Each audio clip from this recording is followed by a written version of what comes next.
Hello everyone. In this recording, I will be trying to show the examples and the demos that I planned to do for my Kubeday Japan presentation. Unfortunately, due to some internet issues that I had while I was presenting, I couldn't show all the demos. For this video, I decided to do like an extended version of the demos where I will install all the components in my local environment. So in my computer, I will be running the entire demo. That basically means is that you follow along this video, you should be able to get the same demos running in your computer if you're interested in playing with this technology. The presentation was titled Building Functions as Service Platforms on top of Kubernetes. And for that, I had 3 different demos showing how to request environments, how to create and deploy functions into these environments, and then how to move this function that we just created in our development environment into a more like a production environment. For that, I will be creating a kind cluster that will have a namespace that will represent our production environment. You can have a separate cluster if you want to, but for this demo and to keep it simple, I will just be using a namespace for production. And then we will be installing a bunch of tools into this cluster in order to be able to provision new environments for development teams that want to create different features and extend the demo application that I've created.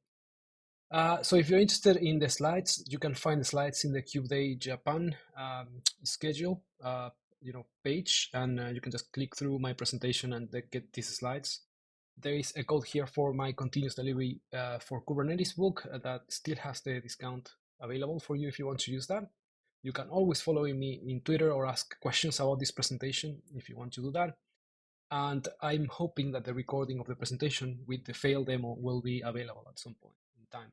But for now, let's focus on the demo. I will just not cover all the things that I covered during the presentation, and we will jump straight through the demo. And the demo has like a part that I wasn't planning to show in Kubeday Japan, which is the installation of all the components. And I wanted to do this here just to show all the steps, just show all the things that you need to install to get this up and running. So let's do that. All the steps for getting this demo running can be found in this repository that it's called Kubeday Japan 2022 under my account, which is Salaboy at GitHub. Okay, and the README basically has a description of what are the things that we're going to do, and here like a prerequisites, an installation guide for all the things that you need to do before doing the demos that I was planning to show in the conference. There are a bunch of things that we need to install, but the first thing that we need to do, besides having kind of like all the command line tools like kubectl, kind, helm, and docker installed in our computer, is we need to create a new cluster. And for that, we're going to use kind, right? And if you come here to this page, that it's platform cluster here, where we're going to set up all the tools that we need in order to run the demos, the first thing that you will find is the command to create a kind cluster. So let's go to our terminal. Let's run this. This usually takes a couple of seconds to create, to install all the things that we need to do. And as you can see here, we will have a Kubernetes cluster called platform that we are going to use in order to install our tools. There you go. We have a cluster that basically means that we can do kubectl get nodes, right? And as you can see down here, let's do it again. There is a platform control plane, and it's using Kubernetes 1.25.3, and it's running there. Okay, it's a single node master and control plane and data plane, so we're going to be doing some deployments in there. The next step is to create a production namespace. Right, let's do that. This is where we are going to install our application to get started. Right, like that's kind of like our starting point, having an application running in our production environment. In order to do that, in the production environment, we are also going to use Redis. And for that, we're going to install Redis using Helm. And I think that I can just run the second command because I already have libdummy as a repository in my, in my Helm installation. So I can just install this. And you will see here that Redis, when you install the chart, it gives you all the ways to access the Redis installation. And interact with Redis if you want to do like using a command line tool as well. It's kind of important to notice that as soon as we install Redis, we will just get a secret called Redis in the namespace where we are installing this. In this case, our production namespace.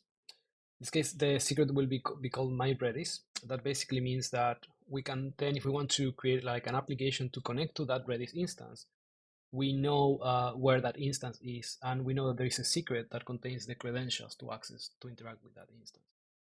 So we installed a Redis database, and we can actually do kubectl get pods in production to see that we have Redis installed there. And that's the name of the Redis instance.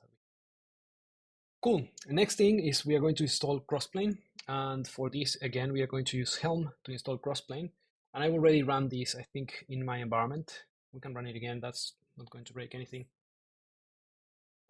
So basically, we are installing Crossplane. And Crossplane is this tool that allows us to create to create cloud resources by using the Kubernetes APIs. For this demo, I'm using Crossplane with Helm to basically provision new environments, and we will see a little bit about that later on. So I've just installed Crossplane in there, and for Crossplane, as I mentioned before, we also need to install the kubectl Crossplane plugin so we can install the Crossplane Helm provider. By installing the Crossplane Helm provider, what we can do is we can install Helm charts in a more declarative way. And more importantly, we can install Helm charts inside Crossplane compositions, something that I'm heavily using in this demo. So next step is to configure to make sure that Crossplane and the Crossplane Helm provider has the right credentials to be able to install things on our behalf.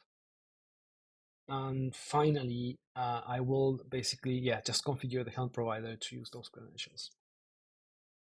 All right, so I'm in a different place here, so I need to go to Kubeday Japan and then just run this command. Perfect. Okay, so now we have Crossplane installed. The next thing that we're going to do is we are also going to install Knative serving. We use Knative serving here to be our functions runtime. So when we create functions in the demo, we're going to be using Knative serving to make sure that these functions can be downscaled to 0 and automatically scale up if there is more demand. And for that, we need to install a bunch of components that will be in charge of, for example, routing the requests into our services, and then making sure that all these components are configured to be able to auto-scale and downscale to 0. So for that, I'm running these commands here. You can go to the Knative documentation if you're interested in understanding more about what am I doing here. But we will see then Knative and Knative functions in actions later on in the demo. And because I'm running locally on Kine, I need to run a couple of extra commands. You wouldn't be running these commands if you are installing these in a cloud provider, right? But because Kine and because it's running locally, we need to create a couple of more routing rules to be able to route traffic from our laptop to the services that are running inside the cluster. And that's basically what I did by configuring Courier, which is kind of like an ingress, like a gateway, just receiving requests and routing requests to different services. So we just did that. Finally, we are going to use, in our third part of the demo, we are going to use Argo CD to do some GitOps into our production environment. So I will install Argo CD now in our cluster. And that's basically installing all the Argo components in an Argo CD namespace. And what we can do now is we can open a separate terminal doing some port forwarding. You will notice that here, of course, it's downloading all the containers to our newly created cluster, so it might take some time. And we can just monitor that by looking into the Argo CD namespace. You can see here, it's actually running and waiting for some pods to be initialized. That's text, the authorization server. There you go. So now it's running. That basically means that I can do some port forwarding. And now that I've done some port forwarding to Argo CD, I can actually access it here, right? It's not configured using HTTPS. Again, we are running localhost for testing purposes. And we will need to get the password for our Argo installation. And we can do that by running this command. So let's run this command. We copy the password, and then we go to our Argo CD dashboard. And as you can see, there are no applications defined here. And as I mentioned before, we want to start the first part of the demo is just to see an application, an example application that I've created running in our production environment. That basically means that we can install this application in our production environment by making sure that Argo has the right configuration. And the configuration, it's already located here in the Kubeday Japan repository, and it's under Argo directory, and it's called production environment kind. We will apply this into our cluster and then use Argo CD to sync the state of this application into our production cluster. So if I click sync here, you will see that it's deploying a new application. And as soon as it's synced, the application will be deployed and it will be running inside our production namespace inside of our cluster. The configuration for our production environment can be located in this repository. We can check it here. Let's see app details, I think. Yeah, so the repository that contains the configuration for our application, it's located here, Kubeday Japan production kind. Again, because I'm running on kind, I need a separate repository for the kind specific configurations. And you can see that inside the production directory, we have a single YAML file, in this case describing how to actually run our application. I'm using Knative here, that's why I have a Knative service created, and as you can see, I am configuring the Redis instance that I want to connect to. As I mentioned before, we have my Redis secret in this case that contains a key called Redis password that I will use from this container, the application container, to connect to the Redis instance. But without further ado, let's connect to this application. There are a couple of ways of finding out the URL for this application. I think that one way is by clicking in here. We can actually check it here. Yes, this is the URL. Or you can just interact with kubectl with the cluster, right? But again, if it's a production cluster, you shouldn't be doing kubectl against it. So this is the application, and the application is pretty simple. It allows us to generate a value that it's actually generated using JavaScript on the client side, and it then allows us to store this value into the Redis database, right? The idea here for the presentation was to give access to all the attendees so they can scan this QR, interact with the application production environment, and send multiple numbers here. This is where actually the demo started going wrong. Like the application, the Wi-Fi went down completely, so I couldn't connect to the application. But anyways, the application is working. You can get it working on your environment, right? So this is our production environment. So this is basically what I was planning to show here, like showing just the application that generates some values on the client side. It sends some values to the to the server side, and the server side stores these values inside Redis. Now, very simple architecture. That's our production environment. What happens when you want to add a new feature, right? You can just not go and change the application that it's running on your production environment. You need a place for developers to interact and to create their own, the changes, and to test in a similar way that it's running inside production. In order to do that, we are going to use the platform APIs, which is basically the cluster that we just created with all the tools that we have installed. Before using the platform APIs, we need to configure this platform, and we need to basically define what APIs do we want to expose to our development teams. In this case, these APIs will enable development teams to request development environments with a very simple and declarative way, and very simple interface and in a declarative way. And the expectations are development environments can request whenever they need a new environment. They can just request it to the platform. The platform will provision that environment for them and then return some kind of keys so they can connect to the new environment. So in order to do that, as I mentioned before, first, as a platform team, we need to define what those APIs are. And that's a step that I haven't run yet in our configuration steps. Here we had some extra configuration steps here, which is basically our platform definitions. And here we have something that is called environment resource definition that defines the interface, that defines the things that development teams will be able to use to request new environments. And then we have a crossplane composition here that defines what a development environment is. And that's pretty interesting. And I will not go into the details on how this works, but you can go and check out these files to see what they are doing and how they are working. We are going to see more the interaction of the user, the application development team that wants to request one of these environments.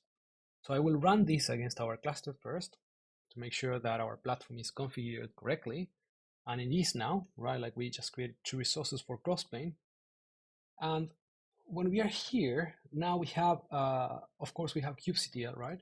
kubectl, get namespaces. We can see that we have Argo CD, Crossplane, and Knative serving here running. We have also our production environment where the application is running. And now we want to simulate this development environment, this development application team that wants to request a new environment. And they do that by sending a request to this cluster that we just created, that it's our platform cluster. It has been extended with new types. And this is what we're going to see now. Let me run this. This is the way that I was planning to do it live for the live demo, right? Like by just running a script that's going to run a bunch of commands against my cluster. In this case, I will be running this command that will show us first the request that the application development team can send to request a new development environment. And that's encoded, as you can guess, into a Kubernetes resource. This Kubernetes resource is using a new type called environment that I have defined in some crossplane configurations. As you can see here, I can use some labels to define what kind of environment do I want to create. And also I can define some parameters for the teams to parameterize like these environments. In this case, I'm saying that this environment needs to include the database, and that database needs to be ready and connected to the application that will be automatically deployed into this new environment. We want to make sure that development teams have all the things that they need to start actually working on the changes that they need to work. Because it's a Kubernetes resource and because we are connected to our platform cluster, we can send this request. And as soon as we send this request, the platform will go and provision a new environment called team env, in this case environment. It's a development environment, and it will have an instance of the application that I show you running in there. So application development teams can start changing that. Because again, it's a Kubernetes resource, we can just use kubectl get environments in this case to query all the environments that we have. And we can see that this environment was created 26 seconds ago. It's not ready yet, it's being provisioned. And yeah, as soon as it's ready, we can just connect to it and start using it, right? Like it's still not ready, but as you might guess, now we have provisioned a new environment for our development team. That basically means that we don't want to be connected to the platform APIs anymore. We want to connect to this new development environment that is called Team A N in this case. I'm using a tool that is called vCluster in order to create new virtual Kubernetes clusters inside my platform cluster for this demo, but it can be in a separate cluster in a separate location. And the idea here is that we can use a command line tool called vCluster to connect to that environment that is being created. And that's basically what I'm going to run now. So what I'm doing here is I'm just running vCluster connect with the name of the environment. So the development team can connect to that environment using some credentials that were created already, and then start using it. As you can see, I'm connected already. So if I'm doing kubectl get nodes here, you can see that I'm not in the same cluster that I was running before. Right, this is a different version. This is not 125, it's a different version because vCluster uses a different API version in this case. But now if I list the namespaces, again, this is just an empty Kubernetes cluster. The other thing that I mentioned before is that this cluster will have an instance of the application running for us so we can actually use it. So if I list the pods, you can see that we have an instance of Redis running in there. It's called Kubeday Japan app Redis master. And if I list the Knative services that I have running in here, you can see that I have one service called app and a URL of where that service is running. So I can access that instance of the application. In this case, this instance is for the Team AM environment, right? Like it's not our production environment. And I can do exactly the same thing that I can do in my production environment application, right?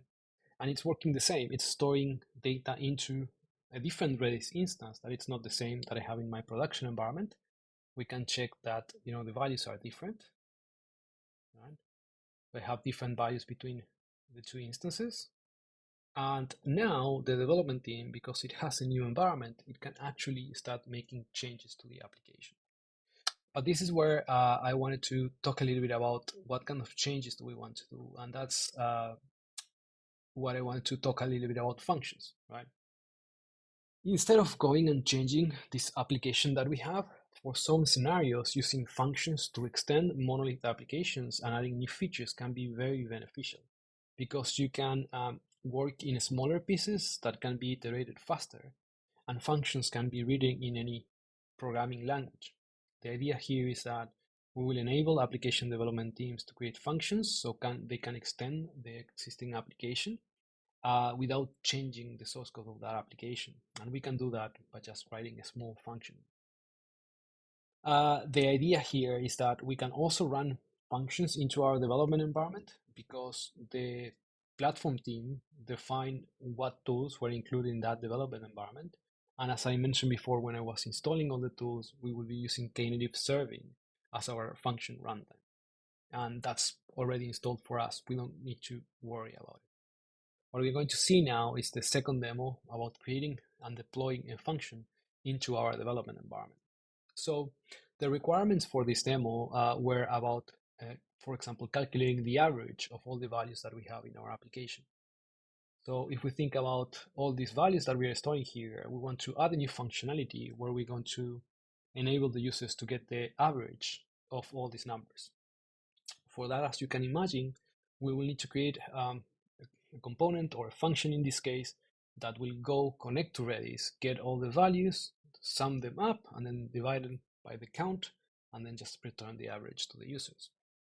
And we can do that using a tool that it's called Knative Functions that basically allows you to create and deploy functions in different languages to build these kind of functionalities. So let's do that. In order to do that, we are going to run the second demo script here that it's going to basically be running some commands for me. So the first thing that we're going to do is we're going to switch to a separate different directory, and then we are going to create a new directory called average for our average function. And then we're going to run this command called func create. We are pointing to a repository. We are setting the language of the function to be Go, and then we are setting the template that we want to use called Redis. This template is coming from this repository. You can go ahead and check what the repository has, but what it does have there is just a bunch of templates for serving as helpers and quick starts for developers to start quickly coding whatever they need to code. And I've created a template called Redis that basically includes all the dependencies for connecting to a Redis database and a bunch of, for example, environment variables. Let's check how that template looks like. So when I run func create, basically I'm just creating a new instance from this template in my local directory. That's kind of like what I'm showing here, like all the files that we have. And then I can open that in my favorite ID. In this case, I'm using Visual Studio Code. If we go to handle.go, that's the main place for the function. You can see here that I already have the Redis dependency included, and I have a bunch of environment variables to make sure that I know how to connect to my Redis database, in this case that I want to use, and if I want to use TLS or not. And because I didn't have enough time to go this live into the conference, I just had it like commented out here. This is how you calculate the average for the values that we're getting from Redis. And the function basically, it's very simple. Whenever it's called, it's going to connect to Redis. It's going to fetch all the values that are stored in Redis in this database. It's going to iterate the values, sum them up, and then divide them by the count of all those things, and then return the average to the user. So as soon as I save this, I can run a couple of more commands that I need to run. And these commands are basically defining where the Redis database is for the development environment and what the password, where the password is stored for, again, for the development environment. So this is pretty much what we need to do in order to create a function. Now let's basically build and deploy this function into our development environment, right? And for doing that, we just use this func deploy command. This funk deploy command is going to use Cloud Native Build Packs, which is a project that allows you to check in which language the project is written, and then creating a Docker container, like a container image for it, and publish that into the container registry without the need of pushing developers of writing, these Docker files that can cause issues, security issues, and they need to be kept up to date. When it finishes building the container image and pushing that to a Docker registry, what it's going to do, it's going to connect to the cluster and use knative serving in order to deploy that function into the cluster that we have. And so this is basically building the image. It's reusing some other layers from other functions that I've created before. And now finally here, it's deploying this function into the cluster. And as you can see at the very end here, we have a URL of the function that was deployed. And if I want to interact with this function, it's just an HTTP function. So I can use curl and then the URL of the function. As you can see, I have the average of all the values that are in my team A environment, right? Like this is not calculating the average for production. This is calculating the average for the values that I have in my development. And that's pretty much it from from the application perspective. We created a function, we deployed it into our development environment, and now as soon as we are happy with this functionality because this is actually working, what we can do is we can figure out how to move this application, this function that we just created into our production environment. And that's pretty much kind of like what I wanted to show for demo 3, right? It's like as soon as we are done with our changes, creating our average function in this case, and we're happy with it, it's working in our development environment. We want to make sure that our platform provides, the golden path to our production environment. As I mentioned before, when I show the installation steps, we are using Argo CD to have the configuration of our production environment in Git, and then Argo CD is in charge of syncing those configurations into our production environment namespace in our cluster in this case, right? So we have a new function. We want to promote this function that we just created, the average function, into our production environment. You might be wondering, how do we do that? So in this case, we are not going to use the terminal. We are going to use basically Git in this case, right? And we can do this by just making some changes in the UI, right? So if we have our Kubeday Japan production repository here with the configuration of our production environment described inside this directory, if we want to deploy our function, the only thing that we need to do is we need to add a new file with the function configuration. And this FaaS that basically contains the function configuration for our production environment can be generated using different tools. But at the end of the day, the platform and the platform team needs to figure out how to obtain these configurations. Funk, the CLI that we have been using to create and deploy the function, it's working on a feature to be able to extract the YAML files, deploying these into different environments. But for this demo, what we can do is we can check here that we have probably a YAML file somewhere here, like average function kind, that basically is that configuration that we need to deploy our function into our production environment. And I can do a simple cat here, function kind, to see how it look like. It basically says that we have a Docker container that's called average. That's the one that we just created. And then it has, as you might have guessed, the connection string, the environment variables to connect to our production database, right? This is going to be different from our, development environment where we connected to a separate instance of the Redis database, and for our production environment where we actually want to connect to the Redis database that it's in production. So if I want to add that configuration into my production environment, I will just upload the file here. And in order to upload this file, I will just drag it from here. And we said that this is the file average function kind, right? Let's do that. Average function kind. Adding average function to production. Here, in general, I would say that what we should do in order to apply these configuration changes to our production environment is to create a branch and then send a pull request for these changes on my branch. I will just create a pull request, simple pull request here.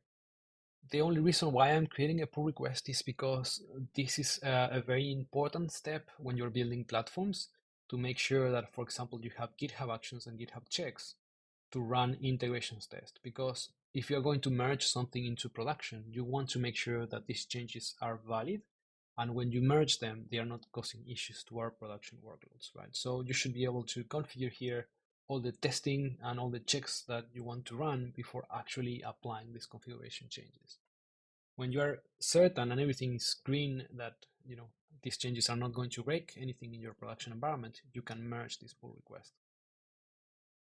And when you merge this pull request, basically, you will see here in Argo CD that the application, if we refresh the application, you will see that the application is no longer in sync. It's out of sync, right? Like we have a different configuration in our Git repository that applied in our production cluster, and it's actually saying, the average function, it's in our configuration, but it's not in our cluster. So I can sync it here, and there you go. We have now our average function running in our production environment. As we did before, we can click here and just check where this function is running. And I can go back to terminal and then use curl to interact with that function. And we can get now the average of the values that we have running in production, right? As you can see, it's a different number because in production we have completely different numbers than in our development environment. So of course that the average is going to be different. But now our function is running in our production environment. And I was planning to finish the demo here, but I decided to say, okay, no, in order to finish this, we actually need to show, how to calculate average in production using this function, but also in the user interface, right? Like we should be able to actually give this feature to the users. And for that, I have another file that we will need to apply into production, or another change that we need to apply into production, which is a new version of the application that has the front end changes, right? And that basically means that it's a new version of this container image. And this new version of the container image is also located here in the repository inside the file that it's called app-v2kind. So if I cut this file, I don't need to apply the entire file. The only thing that I need is just a new container version with this long hash. So I can just do that change. Again, if you're building platforms, this should be a pull request to make sure that these changes are not going to break production. But because I'm running a demo here, I will just apply this straight away into the main branch. Again, we go through the whole cycle of refreshing. Argo will say, well, this is out of sync now, so you need to sync it to make it live into your production environment. As you can see, the application has been synced. Now everything is running, and we should have a new version of our application here, up and running, version 2. So I can go here, refresh, and as you can see here, we have the new average section, and I can calculate the average for the values in here. As you can see that this is not a mock. If I add a new value, in this case, the value is above the average, right? So the average should go up a little bit. It's going up. So that was the demo that I had planned for Kubeday Japan. When I have the link to the recording, I will try to add this recording to that video and probably create a blog post about it. During the presentation, I had some time to explain Crossplane and how it works a little bit high level, but I actually explained that. I explained how I use virtual cluster to provision development environments, and the reason why vClusters are interesting, like an interesting option if you are working, trying to define if you need new clusters, or you can use namespaces, and vCluster gives you kind of like an option in the middle there. I explained a little bit about how these tools works, and also there is a link to a blog post that I've written about this topic. I've explained a little bit about functions and knative serving, how it works, when you should be looking into these tools. And I've also explained about like how Argo CD works and basically demonstrated how these interactions work for our demo, right? The difference between using tools for development environments and then tools for more sensible environments like production. There are some other tools that I will be looking into adding into this demo. For example, Open Feature for feature flagging, Dapper, more cloud events and CD events, and then making sure that you can measure these platforms so you can actually know if these platforms are working for you or not by using some DORA metrics. Uh, Again, as I mentioned before, all the steps that I've been showing today are in this repository, Kubeday Japan 2022, that you can take a look at. And during this demo, I try to show that if we start with the application running in production, we need to make some changes. We can have a platform defining some APIs so application teams can go and request new development environments to do their work. We can use functions to extend applications that we have there. And when we are ready with our changes, we can use a GitOps approach to pave the path to our production environment for all the features that development teams are creating. And that's pretty much it. Remember that these tools that I've been using are just an example, but I think that the main message of this demo and the presentation that I did at Kubeday Japan was that we need to focus on creating these APIs so development teams have clear context on how to request things against the platform, like in a self-service approach.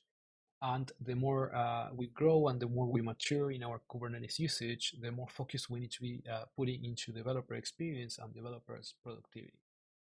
That's pretty much it. Thank you very much. There is the code for getting some discount on the continuous delivery for Kubernetes book that basically touch on all these topics that I've been covering today. And thank you very much for listening and for joining. And apologize once again for not being able to deliver this demo live there in Tokyo. But I'm pretty sure that next time it will work. Thank you. See you soon.